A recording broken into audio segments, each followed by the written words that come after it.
So today we're going to grow some hot chilies. We've got them in green and we've got them in red here. I'm going to take a couple seeds from each one and we're going to just plant it into this woven basket we have here. And you just need to make sure in the basket you've got enough holes at the bottom, whatever you use, whether it's a pot or a basket or you put it into the garden. You just need to make sure there's somewhere where the water can actually pass through, so no water is held within it, because then it'll start to rot. What you want to do is, here what we've got is to make sure the soil doesn't come out.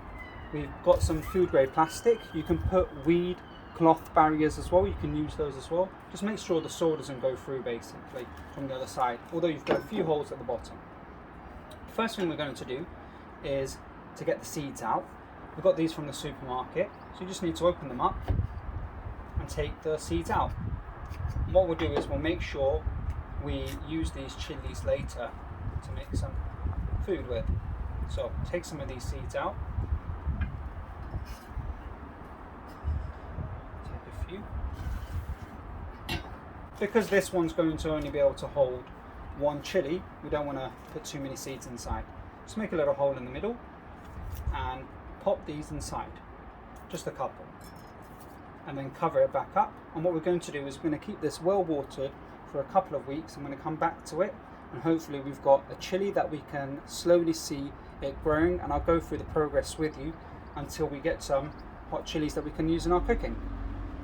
It's been quite a few weeks now that these have been growing. As you can see, some of them are still green, but over time these will also turn to this bright red colour. The longer you leave them, the hotter the chilies will actually get. And you can see on these ones, these are all ready to be picked now. So we're going to pick a couple and use them in our food later on. Pick one here. We'll pick some green ones as well.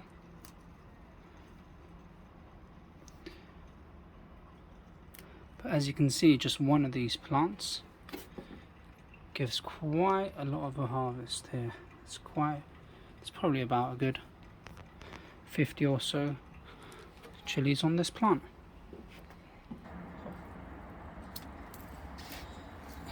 As you can tell, this one chili plant has given us a huge harvest of chilies. Enjoy and subscribe to the channel for more videos.